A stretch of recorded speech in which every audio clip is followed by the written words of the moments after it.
tinokuchingamidzai kuchechi yeChrist Embassy yepamhepo yatinoita muchishona.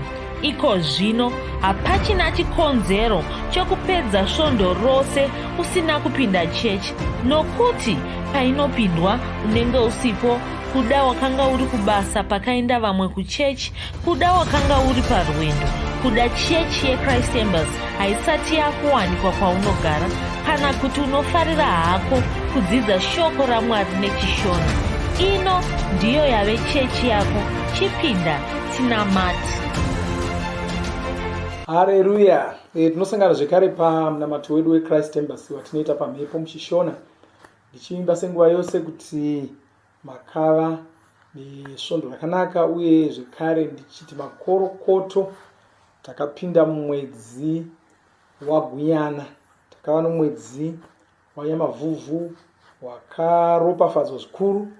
Tinoimba makava nenguva yakanaka tichidzidza shoko raMwari, tichikurudzirana mushoko raMwari. Ndoda kutenda mufudzi Kristu yaKilome vanova ndivo vanotipa mukana iwoyo kuti tigone kubatana pamwe chete tichidzidza shoko raMwari, tichinamata tiri pamwe chete. Haleluya. Regai ndikasire ndadzosa pfungwa dzenyu zvekare kuzvidzidzo zvatakava nazvo mumwedzi wanyamavhuvhu. Wanga uriwo mwedzi wedu wokurumbidza, wanga uri mwedzi wedu wokurumbidza. Takati tichirumbidza Mwari zvakanyanya, takati tichikudza Mwari zvakanyanya, uye takakurudzirai kuti pamunosangana pese poga poga, rumbidzai Mwari, kudzai Mwari, zvipei nguva yokunamata nokukudza Mwari. Chimwe chinhu chakasimbiswa pashoko irori rechiprofita remwedzi wanyamavhuvhu changa chiri chokuti Bhaibheri rinotitaridza kuti imba yaMwari imba yatinonamata Mwari tiri, yatinorumbidza Mwari tiri. Mufudzi Kristu vakatosimbisa ipapo vakati vazhinji vanofunga kuti imba yaMwari inzvimbo yatinoparidzirana kana kuita zvimwe zvinhu zvakawanda-wanda. Aiwa, kwanzi imba yaMwari imba yavanonamatwa vari.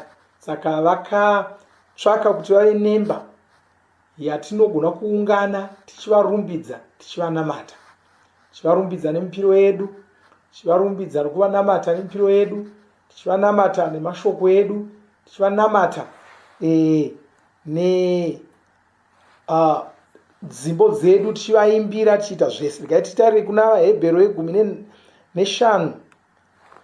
yegumi nenhatu chitsauko chegumi neshanu. Ino takamboitarisa ndima iyoyo, uye takaishandisa zvekare patakanga tichidzidza nokutaura pamusoro pemwedzi iwoyu wokurumbidza Mwari. VaHebheru yegumi nenhatu ndima yegumi neshanu. Naizvozvo ngatirambe tichibayira Mwari naye chibayiro chokumurumbidza, ndicho chibereko chemiromo inopupurira zita rake. Haleluya. Kwai chibayiro chokumurumbidza. Saka kwanzi kurumbidza Mwari chinotori chibayiro. Ukatarira sungano yekare vakatanga vaine musasa wavakanga vakavakira Mwari. Vakavaka musasa iwoyo vachiri murenje. Musasa iwoyoyo basa guru raiitwa, vapiri ndo vaishanda vari musasa imomo. Basa guru raiitwa kwaingova kupa zvibayiro kuna Mwari. Vanhu vaiuya nemhuka dzavo, vachiuya nezvipfuwo zvavo, vachizobayira kuna Mwari. Saka musasa imomo ndo mazvaiurawa zvichibayirwa kuna Mwari, zvichipisirwa kuna Mwari. Saka inga iri nzvimbo yaizikanirwa kungopa zvibayiro kuna Mwari. Kunyangwe pavakazenge vazovaka yava imba munguva yaSoromoni, payakatovhurwa imba iyoyo kwaSoromoni wakauya neng'ombe, nechuru cheng'ombe chaakapa kuti chibayirwe kuna Mwari. Saka yakatongotanga ingori nzvimbo yokubayira, yokupa zvibayiro kuna Mwari. Nazvino pfungwa iyoyo haisati yashanduka. Imba yaMwari inzvimbo yokubayira zvibayiro kuna Mwari. Zvimwe zvezvibayiro zvacho ndiwo mashoko emuromo wedu, ndo zvipo bhaibheri rinotozvitaura richiti ihandi ramashoko edu atinotaura tichirumbidza Mwari, kwai ndo zvipfuwo zvatiri kutobayira Mwari. Saka patichirumbidza Mwari, tichitaura kunaka kwavo, tichitaura ukuru hwavo, tichitsanangura zvavari, tinenge tichitovapa zvibayiro ipapo. Haleluya. Saka paunoenda kuimba yaMwari zviya, enda uine shungu dzokuda kunopa Mwari zvibayiro, enda uine shungu dzokunonamata Mwari. Kuna vamwe vanoenda kuimba yaMwari vachinotsvaka kuti ndoda kunonzwa kuti kuri kuparidzwa kuti chii. Vamwe vati nhasi handiendi kuchechi ikoko nokuti munhu ariko, muparidzi ariko haanyatsigona kuparidza zvinonyatsonditi tyu. Haleluya. Vamwe vanoti kwanzi handidi kuendako nokuti ndinozova nhingi uya wandisingafarirani naye anenge ariko, saka handidi kusangana naye. Aiwa, kuimba yaMwari hakusi kudandaro kwaunoenda kunoonana neshamwari dzako kana vavengi vako. Hakusi kwaunoenda kunotevera zvikwereti zvako kuti ndamushayiwa ndichanomubata kuchechi chete. Aiwa, kuimba yaMwari unoenda uchinonamata Mwari. Haleluya. Saka uchipinda zviya hausi kumirira kuti muparidzi auye aparidze tinzwe kuti nhasi shoko rake nderekuti chii. Uchipinda urungopinda uine mweya nepfungwa dzokungorumbidza Mwari. Chero munamato usati watanga, muchakagara makamirira kuti munamato utange, uri kutorumbidza Mwari, uri kutokudza Mwari, waakutonakirwa uripo panzvimbo pana Mwari ipapo. Haleluya. Saka tinoenda kuchechi kunovarumbidza nemiromo yedu. Panoimbwa papa hatingotariri vaimbi tichingonakirwa nokuimba kwavo. Tinoimba pamwe chete navo tichiimbira Mwari. Tinotora nzimbo dzavanenge vari kuimba idzodzo dzova dzedu dzataakuimbirawo kuna Mwari isu pachena. Haleluya. Uye ndosaka zvekare mipiro yakakosha. Patinopa mari yedu kuna Mwari paya, kuna vamwe vanofunga kuti ameno vane zvavari kubhadhara kuchechi. Uri kupa mipiro iyoyo kuna Mwari, chibayiro chako. Kuna vamwe vanoti kana vazokonana kuchechi kwavanga vachienda, mumasangano avanga vachienda, vakonana nomufudzi ariko nomuparidzi ariko, vakuchivhunza kuti chindipai mari dzangu dzandakauyisa pano. Ko wakanga uchipa mufudzi here, kana kuti wanga uchipa chechi here, kana kuti wanga uchipa Mwari? Wanga uchipa Mwari. Imbofungai muIsraeri aiuyisa zvipfuwo zvake zvichibayirwa ozodzoka mangwana oti ini handichadi zvechinamatichi, chindidzorerai mombe dzangu, ndakaunza 15 pano. Zvine zvazvinoreva izvozvo. Handiti wakanga uchipa kuna Mwari. Haleluya. Saka kana watopa kuna Mwari, watouya nemari yako ukapa kuna Mwari, yatofa, haichisiri yako, chibvisa mupfungwa dzako. Mupfungwa dzako chinofanira kungosara mufaro wokupa, uchiziva kuti Mwari vawapa ivavo vachakuropafadza. Asi choita kuti vamwe vanhu vasaropafadzwa imhaka yekuti vanofunga kuti vapa kuchechi, nokuti kana ukapa kuchechi Mwari vanoti wapa hako zvekuchechi hauna kupa inini, wapa hako zveuyo hauna kupa inini. Saka kwawapa ikoko ndo kwauchawana maropafadzo ako. Haleluya. Saka ndo zvatakadzidza izvozvo. Imba yaMwari imba yokunamata Mwari. Takataura zvekare tikatsanangura kuti kurumbidza Mwari kuita sei. Takataura zvinhu zvitatu tikati kurumbidza Mwari kutsanangura zvakanaka zvavari. Unenge uchitsanangura zvakanaka zvavari. Haleluya. NdiMwari vane rudo, ndiMwari vane nyasha. Uri kuvaudza izvozvo, uri kuvataurira izvozvo. NdiMwari vanoita zvishamiso, ndiMwari vanhu mukuru kudarika vose. Unenge uchivatsanangurira izvozvo. Takataura chechipiri tikati kurumbidza kurondedzera zvakanaka zvavanoita kana zvavakaita. Ndivo vakasika denga nenyika, ndivo vanoponesa, ndivo vanoporesa, ndivo vanoregerera. Haleluya. Ndivo vakatitumira Jesu kuti azotifira pamuchinjikwa. Tiri kutaura zvavakaita. Haleluya. Chechitatu tikati unenge uchirondedzera zvakanaka zvavakakuitira kana zvavakakuita. Vakakuita chisikwa chichwa, wava imwewo mhuka, washanduka rudzi, unovarumbidza uchidaro. Wava werudzi rwevanhu vasingafi, vasingarwari, vasingakundikani, vasingakurirwi. Uri kuvarumbidza nenzira iyoyo. Aleluya. Saka ndo zvaunenge uchiita paunenge uchirumbidza. Takataura zvekare musvondo rimwe rakateera racho tichitaura pamusoro pesimba riri mukurumbidza Mwari. Tarika pana Jehoshafati, makoronike echipiri chitsauko chemakumi maviri kaverenga makumi maviri tinowana ipapapo kuti Jehoshafati paanga akakombwa nevavengi vaida kumuparadza, ndudzi nhatu dzaida kumuparadza, wakatungamirirwa naMweya Mutsvene, akaisa vaimbi mberi kwevarwi vake. Vaimbi vavo vakafamba vachirumbidza Mwari vari mberi. Pavakanga vachidaro, marudzi aya akatanga kubayana nokuurayana ega, ivo vasati vasvika. Pavakazosvika vakaona yange mitumbi chete, pasisina kana mumwe chete wasara. Vakangozosvika vangopamba nokutora pfuma yakanga yasiyiwa nevanhu ivava. Tikati usangofunga kuti pose pose paunoda chinhu kuna Mwari unofanira kuita zvokuvafoya nokuvanetsa nokukakatana navo uchiti dero manditira zvakati. Imbovarumbidza, imbovakudza, imbotaura mashoko akanaka kwavari, uone kuti chii chinoitika. Zvinhu zvikuru zvinozoitika mukati moupenyu hwako. Haleluya. Svondo rapera takanga tichitaura pamusoro tichiti kurumbidza kunokusimbisa. Kuna vanenge vachiti kwanza inini handina simba mazuva ano, mweya wangu wakaneta. Unoneta seiko? Hausi kurumbidza iwe. Rumbidza. Tikatarira kuna mapisari makumi maviri nenhatu, tikaona kuti ipapapo Dhavhidhi wanga achirumbidza, Jehovha ndiye mufudzi wangu, hapana chandinoshayiwa. Ukaunge uchirumbidza Mwari saizvozvo, Mwari ndimi vakuru, ndimi munofamba neni, saka hapana chinogona kundiwira. Uchirumbidza uchidaro unenge uchikuzvisimbisa. Mweya wako unobva wasimba. Zvinhu zvanga zvichiita sekuti zvinoda kukumedza zviya, unozoona kuti hazvina zvazvingagona kukuita. Haleluya. Saka ndokurumbidza kwatanga tinako. Uye rangarirai shoko iri ratakapiwa naMweya Mutsvene muna Nyamavhuvhu, harisina kuenda nanyamavhuvhu, harina kutorwa nemhepo yanyamavhuvhu. Tiri kuramba tichifamba tinaro.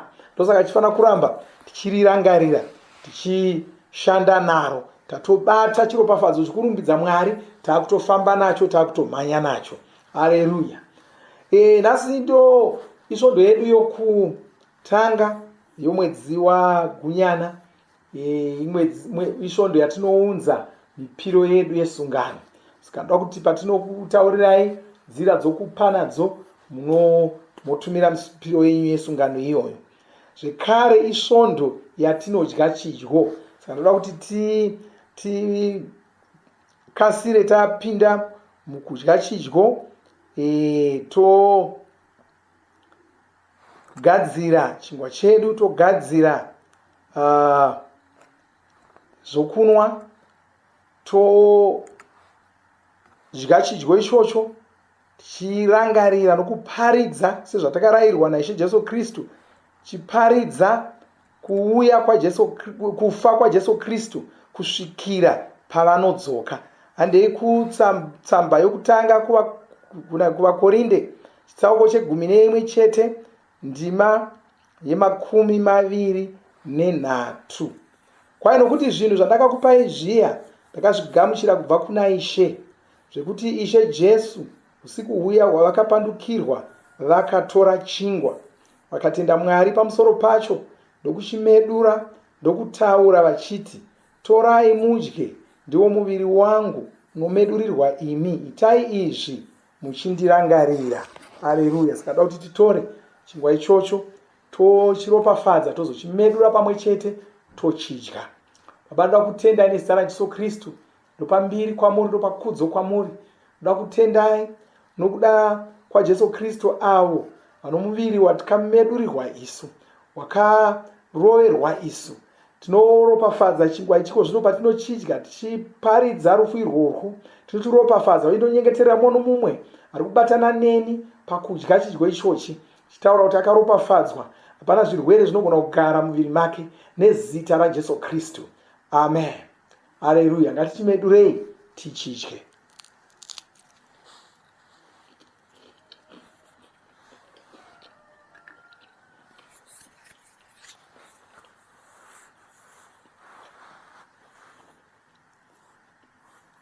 Haleluya. Ndima 25 kwanzi vakazopedza kurayira vakabva vatora mukombe ndokuenderera mberi nenyaya yavo iyo iyi vakati, mukombe uyu isungano, ndiyo sungano itsva muropa rangu. Itai saizvozvi pose pamunounwa muchindirangarira. Nokuti nguva dzose kana muchidya chingwa ichi nokunwa mukombe uyu munenge muchiparidza rufu rwaIshe kusvikira vachidzoka. Haleluya. Ngatorei mukombe uyu tiuropafadze tigounwa. Baba, ndoda kutendai nezita raJesu Kristu. Ndoda kutendai nokuda kweropa rakaderwa naJesu Kristu pamuchinjikwa, ropa rakatitangira sungano itsva, sungano yakazoita kuti tigone kuzvarwa patsva tichizova vanakomana vaMwari.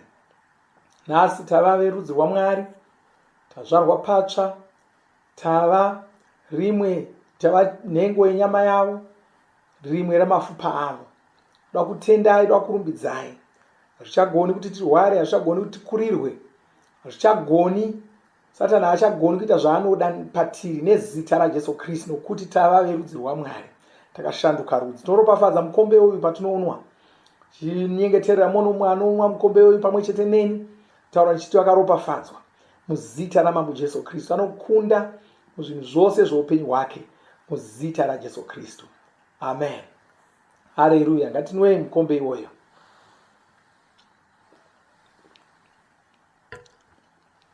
Haleluya. Ngatitorei chinguva shoma shoma chongorumbidza Mwari, tichitenda Mwari pamusoro peshoko ratadzidza, pamusoro pechidyo chatadya.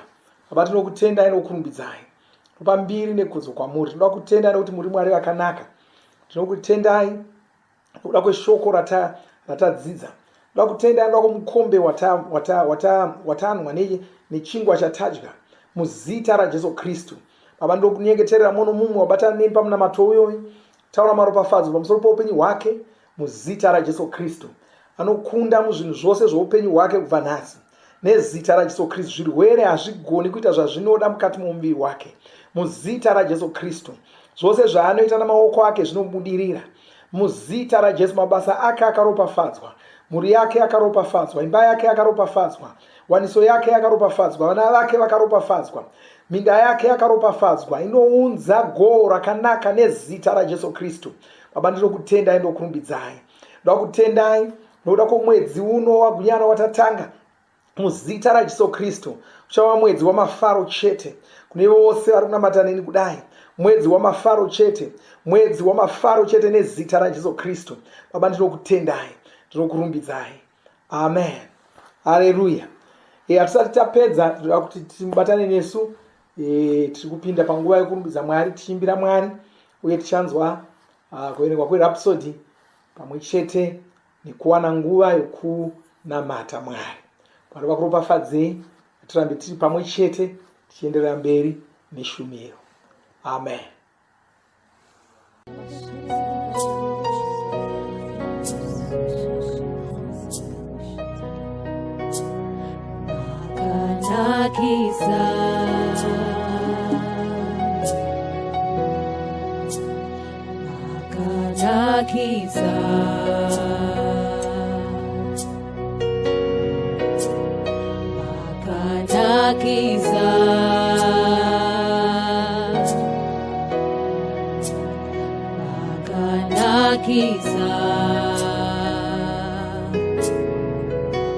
Unodzidzira zvakanaka, unodzidzira zvakanaka, unodzidzira zvakanaka, munoita zvakanaka, unodzidzira zvakanaka, unodzidzira zvakanaka, unodzidzira zvakanaka, munoita zvakanaka.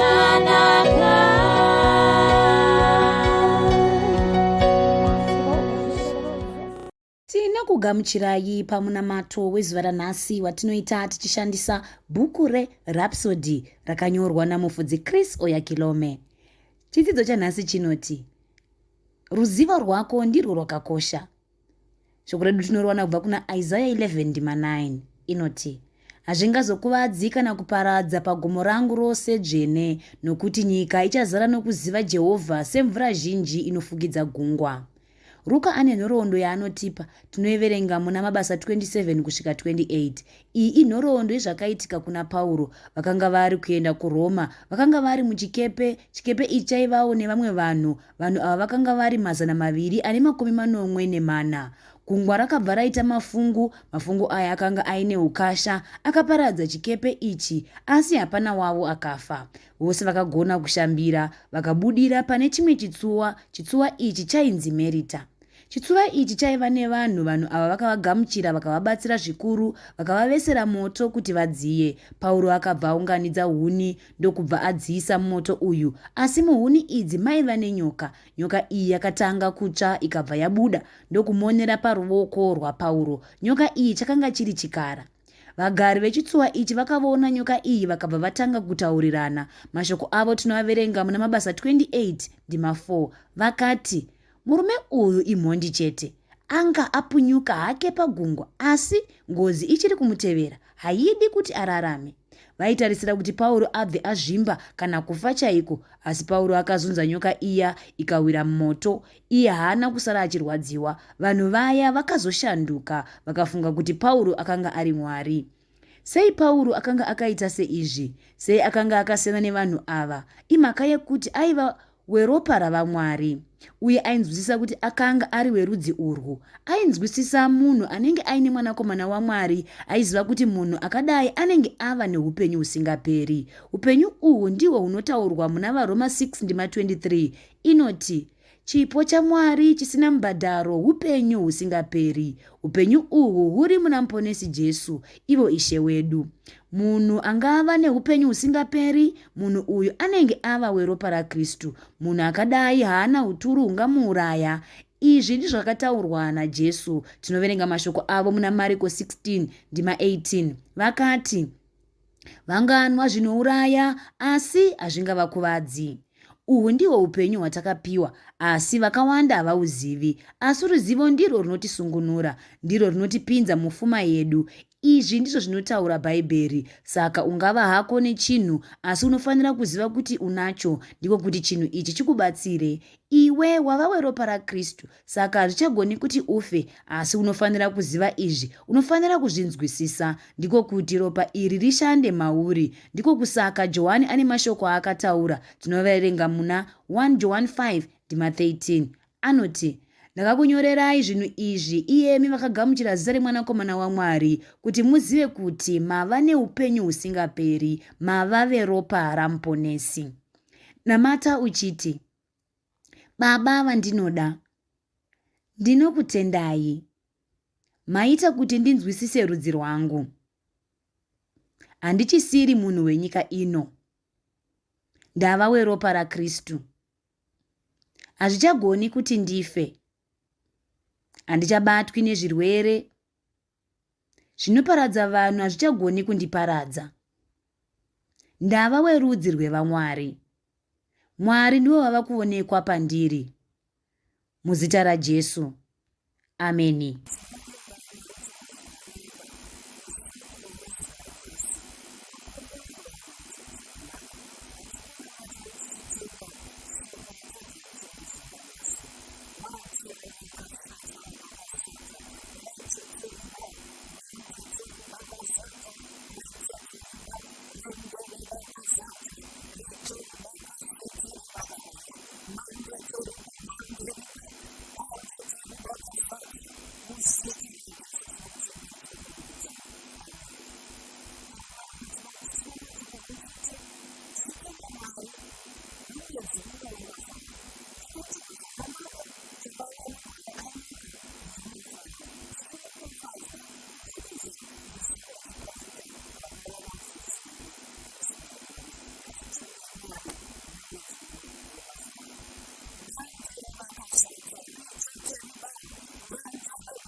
tinovimba makomborerwa nemunamato wesvondo rino. Kana manga musati mazvarwa patsva, namatai mumashure mangu, muchidudza, muchirevesa.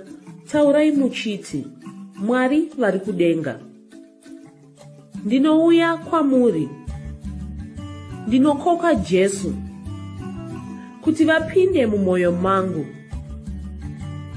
Ndinokumbira kuti Jesu vatonge upenyu hwangu.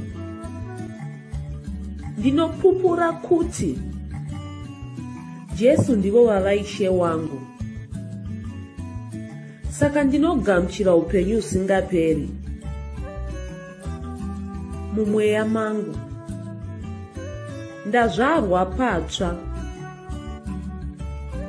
ndava chisikwa chitsva. Ndinokutendai. Amen. Makorokoto mazvarwa patsva, tinokugamuchirai muchechi yeChrist Embassy.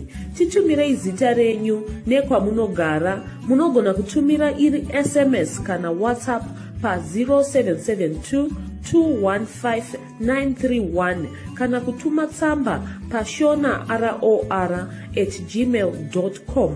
Muchida kupa mpiro yenyu neEcocash, rovai namba *151*2*5*58222 motevera zvinenge zviri kutaurwa neEcocash ipapo. Kana muine nhare dzemazuva ano, munogona kushandisa KingsPay kupa mpiro yenyu. Shandisai kodhi inoti TNIOG nemavara makuru. Tinoda kukuzivisai zvinotevera. Tinokurudzira kuti musadarikwe nezvidzidzo zveRhapsody. Zvidzidzei kuti shoko riwande mamuri, mugone kumirisana nezvinhu zvinonetsa muupenyu. Tinodavo kuzivisa vane nhare dzeEconet kuti *205# vava kugona kuwana Rhapsody panhare dzenyu kunyangwe musina WhatsApp. Rovai nhare idzi muwane Rhapsody panhare dzenyu zuva rimwe nerimwe. Munorova *205#, mosarudza daily devotional. Subscribe, shona Rhapsody muchishona. Munamato uno munoubata pa WhatsApp, pa radio, pa YouTube panoti Shona Online Church, pa www.ce-shonachurch.org, nepa vcc.rhapsodyofrealities.org. Tinokumbira mutizivise kana muri kutibata pane imwe yenzvimbo idzi. Kana pari painternet, munogona kunyoresa muchitipa zita renyu. Kana pari pa WhatsApp, tinyorerei tigopota tichikutumirai zvimwe zvidzidzo, kana kutitumira SMS pa 0772 166 928. Ivai nesvondo rakanaka.